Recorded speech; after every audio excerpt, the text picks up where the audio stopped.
भगवान श्री राघवेंद्र की महिमा का वर्णन करते हुए यह पावन पंक्ति श्री रामचरित मानस में प्रकट हुई है, जिसका आशय है कि श्री राघवेंद्र सुख के धाम है। पूज्यपाद श्री स्वामी जी महाराज ने कहा कि सब भक्तों की महिमा सुनने को मिलती है, श्री राम जी की महिमा स्वतंत्र रूप से सुनने को नहीं मिलती। और यहां श्री तुलसीदास जी महाराज एक ही शब्द में राम जी की महिमा प्रकट कर रहे, सो सुख धाम। इसका अर्थ यह है कि श्री राम जी सुख के धाम हैं। कहने का तात्पर्य कि यूं तो धाम धाम में सुख है, सभी के धाम में सुख है, पर सभी सुख के धाम नहीं है। पर राम जी सुख के धाम है। अच्छा चलो एक सरल उदाहरण से बात मन में बैठ जाएगी। जैसे घर घर में बिजली है, लेकिन हर एक घर बिजली घर नहीं है।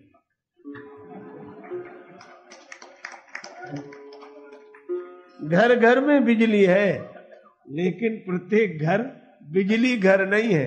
बिजली घर के कारण घर में बिजली है। इसी तरह यूं तो सबकी महिमा है, पर सबकी महिमा में राम जी की ही महिमा दिखाई देती है। नहीं अचरज जुग जुग चली आई, कहीं न दीन रघुवीर बड़ाई। वे सुख के धाम है, उन्हीं की महिमा है, उन्हीं का आनंद है। देखो एक और बात, जैसे हम लोग अपने घर में बैठे हों और प्रकाश चाहिए, दिन का समय है, तो हम दरवाजा खोल देते हैं, खिड़की खोल देते हैं, रोशनदान खोल देते हैं और सभी से रोशनी आती है। पर एक बात यह याद रखें कि भले ही दरवाजे से रोशनी आ रही हो, खिड़की से रोशनी आ रही हो, रोशनदान से रोशनी अंदर आ रही हो, पर यह जो प्रकाश है वह न द्वार का है, न खिड़की का है, न रोशनदान का है। प्रकाश तो ऊपर वाले का ही है। वह किसी के माध्यम से दिखाई पड़े तो दरवाजे के माध्यम से भी जो प्रकाश है वह सूर्य का ही है। खिड़की के माध्यम से जो प्रकाश आ रहा है वह भी सूर्य भगवान का ही है। रोशनदान के माध्यम से जो प्रकाश आ रहा है वह भी सूर्य भगवान का ही है। चाहे द्वार, चाहे खिड़की, चाहे रोशनदान किसी भी माध्यम से आवे। इसी तरह किसी भी संत के, भक्त के जीवन में विशेषता दिखाई दे तो वह उसके माध्यम से विशेषता प्रकट हो रही है, पर विशेषता तो भगवान की ही है, उन्हीं की विशेषता है, उन्हीं की महिमा है, राम जी की महिमा है। जो बड़ हो तो सुधाम बड़ाई। असल में जितने गुण जीवन में आते हैं भगवान की कृपा से आते हैं, और इसीलिए गुणों के माध्यम से भगवान की कृपा ही प्रकट होती है। और इसीलिए श्री तुलसीदास जी कहते हैं कि राम जी ही सब कुछ है, सर्वस्व श्री राम है। इसलिए वे कहते हैं कि हमारी तो बस राम जी से बनी। जन के जन जान की जीवन को, जग में जननी सुभई जननी, मति मंजुल साधु सराहत सो सिया राम स्नेह सनी हो घनी। धन धन्य धनी हरि नाम धनी, जग और धनी न धनी न धनी, जिनकी न बनी रघुनंदन सो, तिनकी न बनी न बनी न बनी। राम जी एक ही साधे सब सधे, हम राम जी के हैं। सो सुखधाम, और उस सुखधाम का नाम क्या है? का श्री राम। सो सुखधाम राम अस नामा। और आगे बड़ी सुंदर पंक्ति है, अखिल लोक दायक विश्रामा।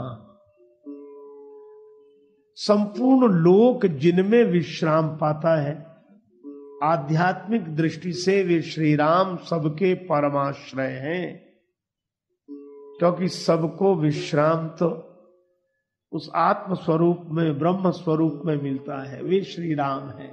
राम ब्रह्म व्यापक जग जाना, परमानंद परेश पुराना। और दूसरा अर्थ भी है, लोक को विश्राम मिले। तो ये विश्राम हरण किसने किया? लोक का विश्राम हरण किसने किया? तो कहा कि विश्राम हरण करने वाला तो एक ही है, पाकारी जित काम विश्राम हारी। विनय पत्रिका में लिखा है कि यह जो काम है यही विश्राम हरण करने वाला है। कामना का वेग जब मन में आता है तो सारी धर्म मर्यादाएं टूट जाती हैं।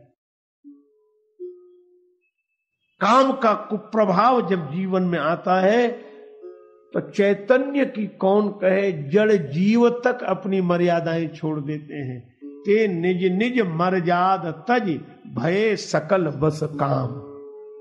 और जहां मर्यादा नहीं रहेगी, धर्म का जीवन नहीं रहेगा, वहां मन को विश्राम कैसे मिलेगा? और इसीलिए काम विश्राम हरण करने वाला है, क्योंकि वह व्यक्ति के जीवन को धर्म से दूर कर देता है, मर्यादा से दूर कर देता है।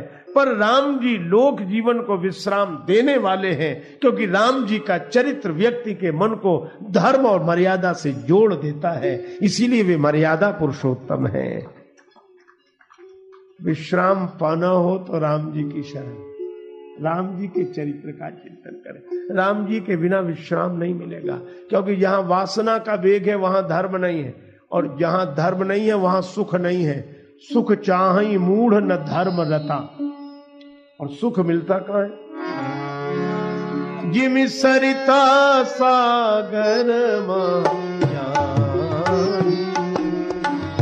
यद्यपि ताहि कामना नाही, किमि सुख संपत्ति बिनहि बुलाए, धर्मशील को जाहि सुभाए, धर्मशील को जाहि सुभाए,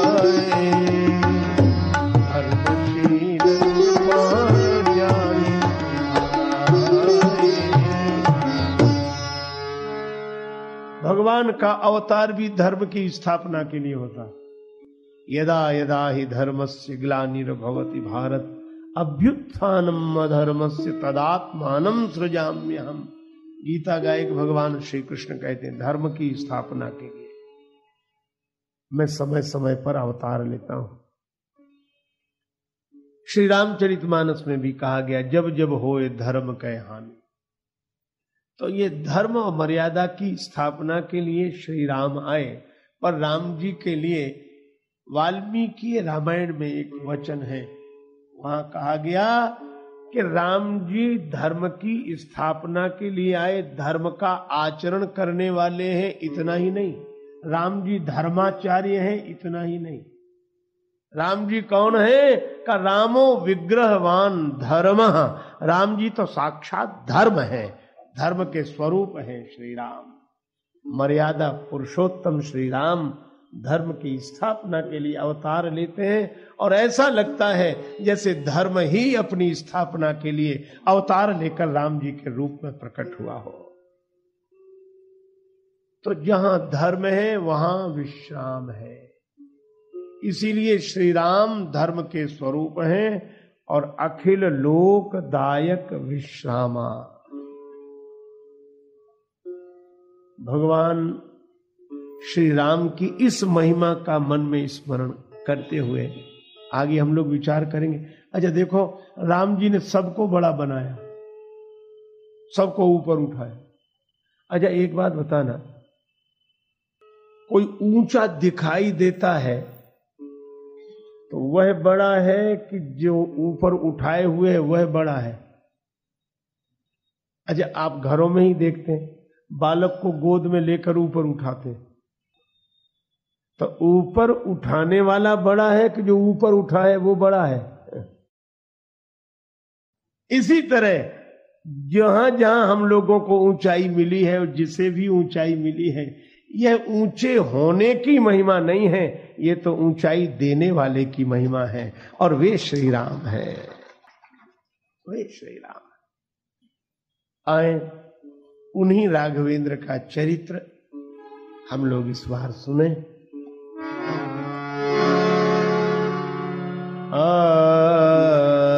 पहले तो राम जी की महिमा देखो।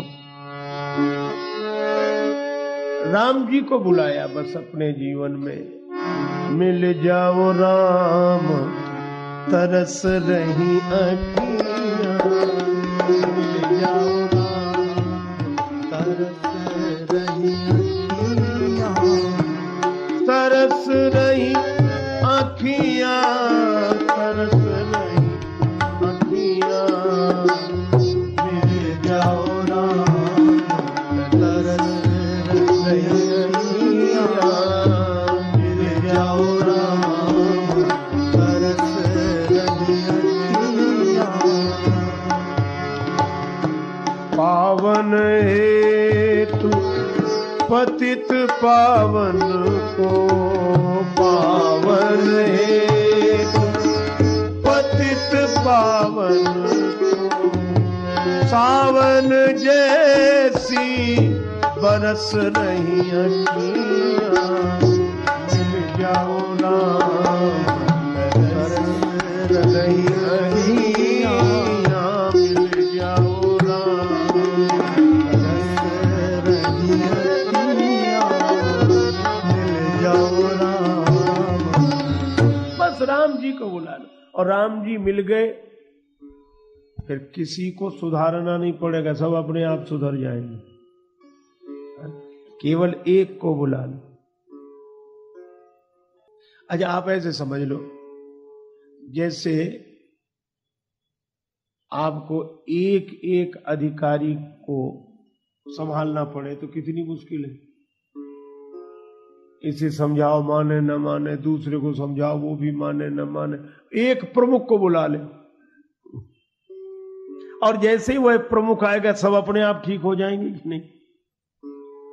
एक बार क्या हुआ, एक महात्मा ने रिपोर्ट लिखाई, हमारा सामान चोरी चला गया, और अपने शिष्य से बोले कि तुम सिपाही हो, रिपोर्ट लिखो। तो बोला महाराज क्या क्या गया? तो बोले लिखो, एक गद्दा चला गया, एक रजाई चली गई, एक कोट चला गया, एक छाता चला गया, एक आसन चला गया। और सिपाही हंसने लगा, बोले महाराज मैं तो रोज आपके साथ रहता, इतना सामान तो कभी था ही नहीं, और इतना सब सामान लिखा दिया। बोले हाँ सब गया, झूठ थोड़ा ही बोल रहा हूं, सब गया। वह तो विरोध कर रहा था। बोले मैंने एक चीज ली है आपकी, वही है, गुदड़ी थी ले आए। बोले ये है। महात्मा बोले सब मिल गया, सब मिल गया। कैसे? बोले इसको बिछा लेते हैं तो गद्दा है, ओढ़ लेते हैं तो रजाई है, लपेट कर चल देते हैं तो कोट है, सिर पर रख लेते हैं तो छाता है, सब मिल गया, सब मिल गया।